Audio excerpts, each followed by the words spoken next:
सभी भक्तों को हर हर महादेव। श्री शिवाय नमस्तुभ्यं। मेरी गलतियों को क्षमा कीजिएगा, जो मुझसे पढ़ने में गलती हो जाती है आपसे माफ़ी मांगा हूँ, क्षमा कीजिएगा। सभी भक्तों को चरणों में मेरा प्रणाम। श्री शिवाय नमस्तुभ्यं। शिव महापुराण की कथा, रुद्र संहिता। संध्या की तपस्या, उसके द्वारा भगवान शिव की स्तुति तथा उससे संतुष्ट हुआ शिव का अभीष्ट वर दे और मेधातिथि के यज्ञ में भेजना। श्री शिवाय नमस्तुभ्यं। हर हर महादेव। ब्रह्मा जी कहते हैं, मेरे पुत्र में श्रेष्ठ ब्रह्मा जी नारद और तपस्या के नियम का उपदेश जब वशिष्ठ जी अपने घर चले गए, तब तप के और उस विधान को समझकर संध्या मन ही मन बहुत ही प्रसन्न हुई। फिर वे वो आनंद और मन में तपस्या के योग और वेश बनाकर बृहलोहित और सरोवर के तट पर ही तपस्या करने लगी। और वशिष्ठ जी ने तपस्या के लिए जिस प्रकार मंत्र साधना बताया था, उसी उत्तम भक्ति भाव से साथ वो भगवान शंकर की आराधना करने लगी और उस भगवान शिव के अपने ही चिंतन को लगा दिया और एकाग्र मन ही मन बड़ी ही भारी तपस्या करके लगी। और इसी तपस्या लगे हुए इसको 4 युग व्यतीत हो गए। तब भगवान शिव की उसी तपस्या के संतुष्ट हो बड़े ही प्रसन्न हुए तथा बाहर भीतर और आकाश में अपने स्वरूप का दर्शन कराकर जिस रूप का चिंतन करती थी, उसी रूप की आंखें सामने प्रकट हो गई। उसने मन से उसका चिंतन किया था। उन्हीं प्रभु शंकर को अपने सामने खड़ा देखकर वो अत्यंत आनंद में निमग्न हो गई और भावना से मुखरविंद श्री शिवाय नमस्तुभ्यं बड़ा प्रसन्न दिखाई देती तथा उसका स्वरूप शांति बरस रही थी। वह सहस भयभीत हो सोचने लगी कि मैं भगवान हर्ष क्या हूँ, किस तरह से किसकी स्तुति करूँ। इस चिंता में पड़कर उसने अपने दोनों नेत्र बंद कर लिया और नेत्र बंद करके लेने पर भगवान शिव ने उसको हृदय में प्रवेश कर गए। सभी भक्तों को हर हमारे श्री शिवाय नमस्तुभ्यं का जाप करते रहें, हवन करें, यज्ञ करें, शिव महापुराण की कथा सुनते रहें। श्री शिवाय नमस्तुभ्यं। और उसे दिव्य ज्ञान दिया, दिव्य वाणी और दिव्य दृष्टि प्रदान की। जब उसे दिव्य ज्ञान और दिव्य दृष्टि, दिव्य वाणी और प्राप्त हो गई, तब वे कठिनाई से ज्ञान होने वाली जगदीश्वर शिव को प्रत्यक्ष देखकर उसकी स्तुति करने लगी। और संध्या बोली, जो निरंकार और परम जनगम्य है, जो ना तो स्थूल है, ना ही सूक्ष्म है और ना ही उच्च ही है, तथा जिनके स्वरूप का योगीजन और हृदय में भीतर चिंतन करते हैं, उन्हीं को लोक आप ही भगवान शिव को नमस्कार है, जिन्हें सर्व कहते हैं और जो संत स्वरूप निर्मल निराकार हैं और ज्ञानमय हैं, जो अपने ही प्रकाश स्थिर हो प्रकाशित होते हैं, जिनसे विकार का अत्यंत अभाव है, जो आकाश मार्ग की भांति निर्गुण है, निरंकार बताए गए हैं तथा जिनका रूप ध्यान कारक मार्ग से सर्वथा परे है, उन नित्य प्रसन्न आप भगवान शिव को मैं प्रणाम करता हूँ, जिसका रूप ही अत्यंत शुभ, बिना माया के प्रकाशमान, उच्छिष्टता, नंदमय, सहज, निरंकार, नित्यानंदमय, सत्य,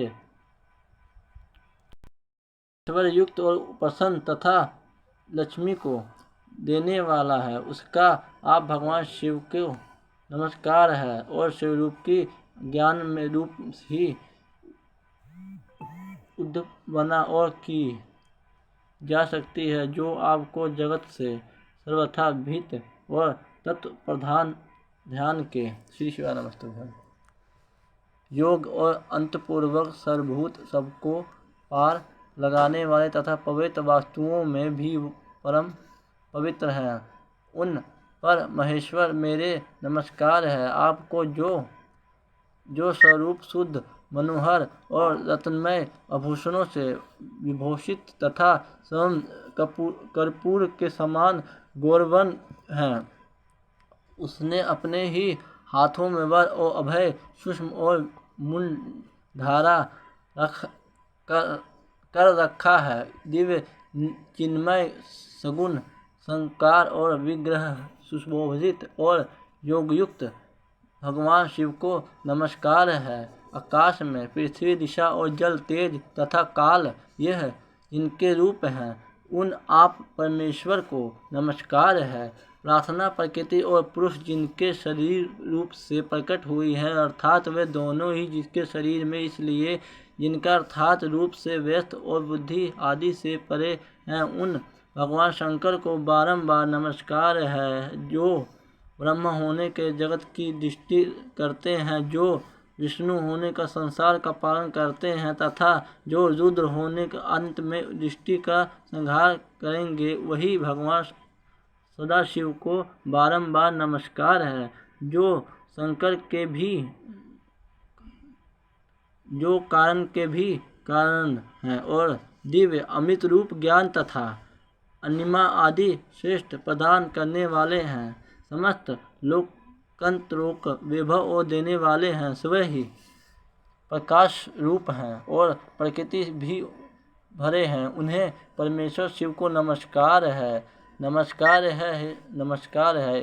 हे जगत जिनसे भिन्न नहीं कहा जाता, जिनके चरणों में पृथ्वी तथा अन्य अंगों से संपूर्ण दिशाएं, सूर्य, चंद्रमा, कामदेव एवं अन्य देवता प्रकट हुए हैं, जिनकी नाभि से उत्तन का अभिप्रभाव हुआ है, उन्हीं को भगवान शंभु और मेरे नमस्कार है। प्रभु आप ही सबको उत्कृष्ट परमात्मा हैं और आप ही नाना प्रकार की विद्या, आप ही हर सहकर्ता हैं और आप ही सद्ब्रह्मा तथा परम ब्रह्मा। आप सदा ही विचारों में तत्पर रहते हैं, जिनका ना ही आदि है, ना ही मध्य है और ना अंत ही है, जिनसे सारा जगत उत्तम हुआ है तथा जो मन ही वाणियों से विषय नहीं है, उन महादेव जी की स्तुति में कैसे कर सकूं। ब्रह्मा आदि देवता तथा तपस्या धनी मुनि भी इनके रूपों को वर्णन नहीं कर सकते हैं। इनकी परमेश्वर का वर्णन अथवा सत्वन और मैं कैसे कर सकता हूँ। प्रभु आप निर्गुण हैं, मैं मूढ़ स्त्री और आपके गुणों में कैसे जान सकती हूँ। आपका रूप तो ऐसा है जैसे इंद्र सहित संपूर्ण देवता भी असुर भी नहीं जानते। महेश्वर आपको नमस्कार है, तपोमय आपको नमस्कार है। देवशय शंभु मुझ पर प्रसन्न होइए, आपको बारंबार मेरा नमस्कार है। ब्रह्मा जी कहते हैं, नारद जी संध्या का ये स्तुतिपूर्वक वचन सुनकर उसके द्वारा बलिभांति प्रशासित और भक्तिवत्सल परमेश्वर शंकर बहुत ही प्रसन्न हुए। उसका शरीर बलकल और मृग चर्म ढका हुआ था और मस्तकपल पवित्र जटा झूठ शोभा पा रहा था। उस समय पलके भरे हुए कमल के समान उसे कुंभ लाए और मुँह को देखकर भगवान हृदय दया और द्रवित हो उससे इस प्रकार से बोले, महेश्वर कहाँ भद्र, मैं तुम्हारी इस उत्तम तपस्या बहुत ही प्रसन्न हूँ। शुद्ध और बुद्धि वाली देवी, तुम्हारी इस स्तनवन से भी मुझे बड़ा संतोष प्राप्त हुआ है। इस समय अपनी इच्छा के अनुसार कोई भी मांगे और जिस वर्ष से हुए प्रयोजन हो तथा जो तुम्हारे मन में हो, उसे मैं कहाँ अवश्य पूर्ण करूँगा। तुम्हारा कल्याण हो और मैं तुम्हारी व्रत नियम से बहुत ही प्रसन्न हूँ। श्री शिवाय नमस्तुभ्यं का जाप करें सभी भक्त। महामृत्युंजय मंत्र का जाप करें। ओम त्र्यंबकम यजामहे सुगंधि पुष्टिवर्धनम उर्वारुकमिव बन्धनात् मृत्युमुक्षीयमामृतात्। और महेश्वर ये वचन सुनकर अत्यंत हर्ष में और भरी हुई संध्या उन्हें बारंबार प्रणाम करके बोली, महेश्वर आदि आप ही मुझ पर सातपूर्वक वर देना चाहते हैं। यदि मैं पाने के योग्य हूँ, यदि पाप से शुद्ध हो गई तथा देव आदि देव समय आप मेरी तपस्या पसंद हो है, तो मेरी मांगा हुआ यह फल का सफल करें। देवशय और इस आकाश में पृथ्वी आदि किसी भी स्थान में जो प्राणी है, वे सब के सब जन्म लेते ही काम वासना युक्त ना हो जाए, ना ही मेरी काम दृष्टि कहीं न पड़े। मेरे जो पति हो वे ही भी मेरे अत्यंत शुद्ध हो। पति के अतिरिक्त जो पुरुष मुझे सकाम भाव से देखे, उसके पुरुष नाश हो जाए और वे तत्काल नपुंसक हो जाए। और संध्या इस वचन सुनकर प्रसन्न हुआ और भक्ति उत्सव भगवान शंकर के ये देवी संध्या सुनो भद्र, तुम्हें जो जो वर मांगा है वह सब तुम्हारी तपस्या से संतुष्ट होकर मैंने दिया। प्राणियों को जीवन में मुख्यतः 4 अवस्थाओं में होते हैं। पहली ही सोशल अवस्था, दूसरी कुमारी अवस्था, तीसरी यौवन अवस्था और चौथी विद्ध अवस्था। तीसरी अवस्था प्राप्त होने पर देहधारी जीव और काम वासना युक्त होकर वह कहीं कहीं दूसरी अवस्थाओं में अंतिम भाव में ही प्राणी सकाम हो जाएगा। तुम्हारी तपस्या से प्रभाव से मैंने ही जगत में सकाम भाव से उत्तर की मर्यादा स्थापित कर दी है। इससे देहधारी जीव और जन्म लेते ही कामशक न हो जाए। तुम भी इस लोक में वैसे ही दिव्य सत्य भाव से प्राप्त करो, जैसे जैसे तीनों लोगों में दूसरी किसी भी स्त्री को लिए संभव नहीं है। परिग्रह करने वाले पति शिवा जो कोई भी पुरुष सकाम होकर तुम्हारी ओर देखेगा, वे तत्काल नपुंसक हो और दुर्बलताओं को प्राप्त हो जाएगा। तुम्हारा पति महान तपस्वी तथा दिव्य रूप में संपन्न और महाभाग महर्षि होगा, जो तुम्हारे साथ साथ कल्याण पुत कर जीवन रहेगा। जो मुझ पे जो बार मांगेगा मैं उसके पूर्ण करूँगा। अब मैं तुमसे दूसरी बात कहूँगा। जो पुनर्जन्म में संबंध रखते हैं, जिनमें पहले से ही प्रतिज्ञा कर रखी है कि अग्नि में अपने शरीर को त्याग दूंगी, और प्रतिज्ञा से सफल करने के लिए तुम्हारी ये उपाय बताता हूँ कि निशेष देह करो। और मुनिवर मेधातिथि का एक यज्ञ चल रहा था, जो 12 वर्षों तक चालू रहने वाला है। उसके अग्नि पूर्णतः और प्रज्वलित है, और तुम वे बिना विलंब किए अग्नि में अपने शरीर का उत्सर्ग कर दो। इसी पार्वती उपत्याग में चंद्रभागा नदी के तट पर ताम में सुनिवर और मेधातिथि महायज्ञ का अनुष्ठान करता हूँ, और तुम